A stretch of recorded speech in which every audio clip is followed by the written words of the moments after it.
Our channel. మనం 10+2+3 or 4 మన education సిస్టంలో మనకున్నటువంటి విద్యా విధానం ఈ విధంగా ఉంది.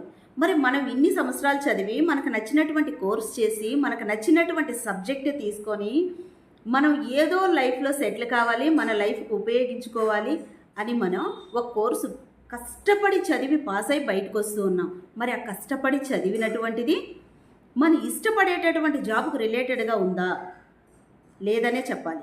ఎందుకు అంటే మనం ఇన్ని సంవత్సరాలు చదివినటువంటి చదువు మనం ఏదైతే ఒక లక్ష్యంగా పెట్టుకున్నామో, ఒక జాబ్ ఇది చెయ్యాలి నేను అనుకుంటూ ఉన్నామో, అలాంటి దానికి మన ఎడ్యుకేషన్ అనేది ఉపయోగపడడం లేదు, మన నాలెడ్జ్ అనేది ఉపయోగపడడం లేదు.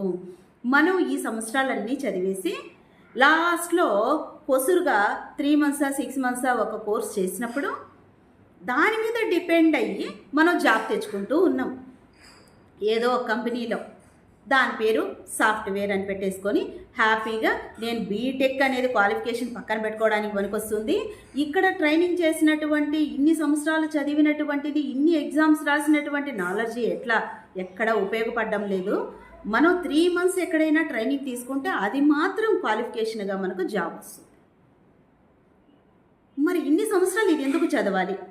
మన లైఫ్లో మనకి ఇది ఎక్కడా ఉపయోగపడడం లేనప్పుడు, ఎందుకు ఉపయోగపడనప్పుడు మనం ఏ విధంగా జీవించాలి అనే దాని మీదకి ఈ సబ్జెక్ట్ ఎక్కడ మనం యూస్ చేసుకోనప్పుడు ఇన్ని సంవత్సరాలు ఈ హరీబరీ ఎడ్యుకేషన్ అవసరమా?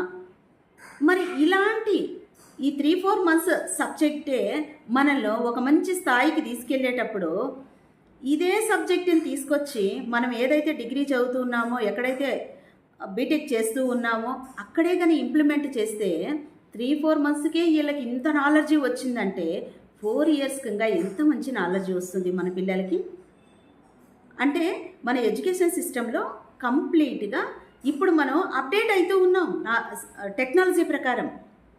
ఇప్పుడు ఎవరితో అయితే మనం పోటీ పడి ముందుకు వెళ్ళాలి, 10 మందితో మనం పోటీ పడాలి అంటే ఎలాంటి నాలెడ్జ్ ఉపయోగపడుతుందో అలాంటిది సబ్జెక్ట్లో ఇంక్లూడ్ చేసుకోవడం వలన మన పిల్లలు మంచి నైపుణ్యాన్ని సంపాదిస్తారు.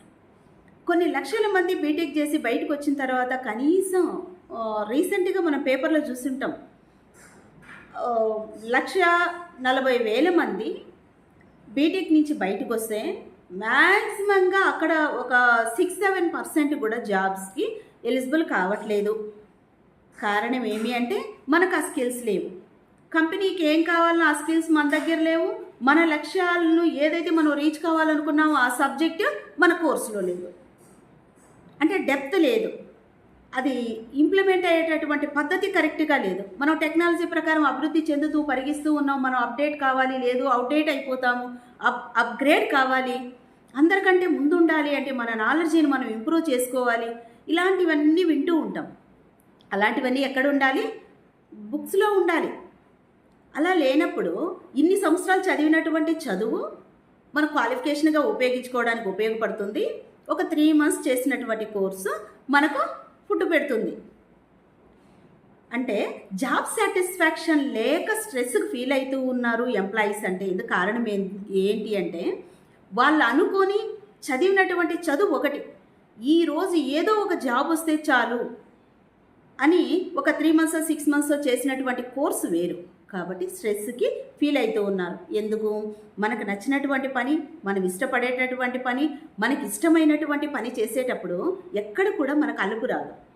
ఈ అలుపు వచ్చింది, స్ట్రెస్గా ఫీల్ అవుతూ ఉన్నాము, చిరాగ్గా ఉన్నాము, అస్సలు ఇది నేను ఎందుకు చేశాను ఈ కోర్సు అనేటటువంటిది మనమే క్వశ్చన్ చేసుకుంటూ ఉన్నాము అంటే మనకి ఇష్టం లేనటువంటి పని చేస్తూ ఉన్నామని. కాబట్టి మన పిల్లలకు ఏదైనా కోర్స్ ఇప్పించేటప్పుడు వాళ్ళని ప్రెజర్ చేసి వాళ్ళకి నచ్చకపోయినా అదే చేయండి ఇదే చేయండి అని చెప్పాల్సిన అవసరం లేదు. ఎందుకంటే ఫైనల్గా వాళ్ళు చేసేటటువంటి జాబ్కి వాళ్ళు చదివినటువంటి చదువుకి సంబంధం లేకుండా జాబ్ చేస్తూ ఉన్నారు. కాబట్టి పిల్లల మీద కొంచెం స్ట్రెస్ అనేది తగ్గించండి, ప్రయోగించడం. పేరెంట్స్ మీకు నచ్చింది కాకుండా పిల్లలకు నచ్చింది మాత్రమే చేపించండి. Thank you.